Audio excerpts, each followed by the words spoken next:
Hi there, welcome back. This is Ian Simon. I've written a book called The Double Programme, and I'm just going through reading a little bit every day. I've already done the first part of the prologue, so what I'm going to do now is just continue with the second part. Okay, so we'll just begin now. Alright, Tom, like James, had just completed his A-levels, but unlike his friend who was still soaring with adrenaline, he found himself feeling quite tethered to earth at the sobering news of his results. He had failed to get the grades he needed to join James at Nottingham University, scraping by in maths and physics, but falling quite flat in the terms of his third exam. The 2 qualifications alone were not enough to get him onto his chosen course. Now he felt embarrassed to tell James the news. He'd always known he wasn't the sharpest of the 2, but he'd always been able to keep up in the past. I didn't get what I was hoping for, he said, looking at the ground. James was crestfallen. He knew how much Nottingham had meant to Tom, and he'd been looking forward to running around campus with him for the next 3 years. So what are you going to do, he asked. No idea, mate, replied Tom, deflated. I guess I'll have a look around at what's on offer during the summer. My mother's going to kill me. Tom's father had died a few years prior as a soldier working in Northern Ireland, and his mother had been pushing him to study ever since. He was in for a difficult conversation when he sat down to discuss the day's events. Don't worry, James said, something will turn up and you may still get offered a place at Nottingham if they don't get enough applicants. He knew they were hollow words. The course was always oversubscribed. Yeah, Tom said, trying to raise his spirits and join in with the jovial mood around him. Maybe. Soon the group of friends broke up to share news with the family and other friends. Before they knew it, Tom and James were alone and headed towards Tom's house. James left him with a wave at the gate, wishing him luck as he walked into his own house to face his mother. Then he walked the remaining mile to his own place. He was feeling a little bit guilty that he was feeling so amazing while Tom had looked so deflated. But nothing could burst his bubble. He simply wouldn't let it. James and his family had been living above the pub they had owned for 5 years. His father, who had once been a very successful manager at a manufacturing company, had fallen sick with a debilitating illness and could no longer work full-time. So, left with little other choice, he decided to find both a source of income and a place to live all at once.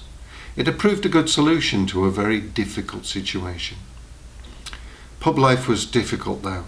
With long hours, 7 days a week, James's father's health meant that his mother had to bear the brunt of the serving, while the heavy work, like shifting barrels and moving crates of beer, had fallen to James. It could get dull and repetitive, but it helped him build up a strong physique, which was a consolation, he thought. As he bounded through the door, holding his exam results aloft, he couldn't help but shout, "I've only gone and done it," at the top of his lungs. He beamed at his mum's, hands above his head in a victorious salute. "You've done what?" asked James's mother innocently, knowing full well what he was talking about. James's mum was a kind, strong woman who had been the working backbone of the family since they'd moved into the pub. This had been especially true recently as James's father had been spending more and more time in bed, dealing with bouts of excruciating pain. She had been doing everything from serving behind the bar to ensuring her kids were ready for school every morning. Her family marvelled at her as she did it all with a smile, despite constantly being on the edge of exhaustion. It was exactly this kind of nature which compelled her to play dumb that afternoon, wanting to extract as much pleasure out of the moment as she possibly could for her son's sake. She could see that he was ecstatic. These moments of happiness and joy had become less frequent as her husband's health had deteriorated, and her own workload was exponentially increasing, so she was more than happy to enjoy a bright interlude. "Well," she said, when James huffed instead of answering the question. "Don't keep me in suspense, James. What's going on?" 4 A's, Mum. That's what's going on. Now I have the grades to get into uni.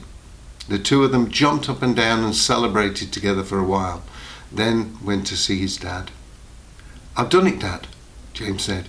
"I've got the grades I need to get into Nottingham." "Well done, son," his father said, but his voice was tinged with sadness. James was too wrapped up in the moment to notice, and in any case there was no time to dwell on these things, as his sisters were just coming through the front door. As he left the room, James's father looked at his wife and shook his head. He'd been hoping that James wouldn't be as successful in his exam results, so that they could avoid a difficult conversation. He was a proud, strong man who knew about fighting for what he wanted, but his invisible illness had struck him down and he didn't have any fight left in him. "Just let him enjoy this moment for a few more days before you tell him, please," James's mum implored quietly. "Okay, I will," he agreed. "But this is going to be tough for all of us. How am I supposed to break it to him?" "Just tell him the truth, and hopefully he'll understand." A few days later, after dinner one night, James's father pulled him to one side and said, "I'm sorry, son, but I've got some really bad news that we need to talk about." "What's wrong, Dad?" James asked, concern in his eyes. "You know my health's not so good," he started in a low voice, unable to look at his son. "But that isn't the only thing your mother and I have been worrying about. The pub isn't making much money, son. We're barely able to hold things together, even with your mum working all the hours she does." "I don't know what the best way to say this is," he continued, "so I'll just come right out with it. We can't afford to support you through university.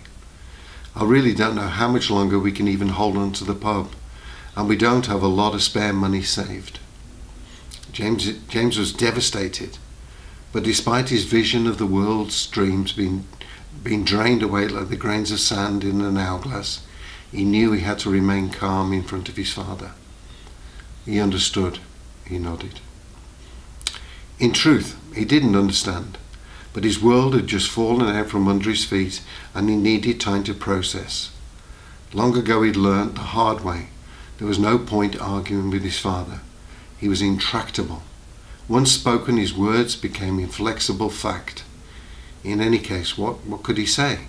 To debate, you need to understand, and James simply couldn't grasp what was being said. For days, James walked around in a zombie-like state, trying to come to terms with the news, which had not only shifted his plans for the next few years, but also the view of his family. A few days before, his opportunities had seemed to be unrolling in front of him like a red carpet. His life had felt like a maze of opportunity. But now he felt like he was getting lost. Routes and pathways disappeared in front of his very eyes as he searched for something, anything, to guide his way. He could have fought his father's decision and insisted on going to Nottingham, but he knew that the government gave grants and that he could work in the evenings to support himself. But he also knew that if he went, his father would feel compelled by his pride and sense of duty to his family to support him.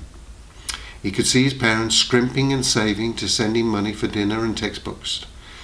It could send his father to his grave, not to mention the unfair pressure it would put on his mum. He loved his mother more than anything in the world, so he knew that he had no choice but to give up on his dream and put on a brave face, trying to act less crushed than he felt. And he told his parents he would stay with them and continue to help with the pub. Then he disappeared to do a stock take. But as soon as he was alone, he sank down against the back of the storeroom door and buried his head in his hands. Thank you for listening. That's the end of the prologue. The next video is going to cover chapter 1, and I'm going to keep progressing through. If you want to buy the book, the link's in the description below. If not, just please follow me for the daily updates, and eventually we'll get through the whole book. I hope you're enjoying this. If you are, please leave me a comment in the comments below. Thanks very much for watching.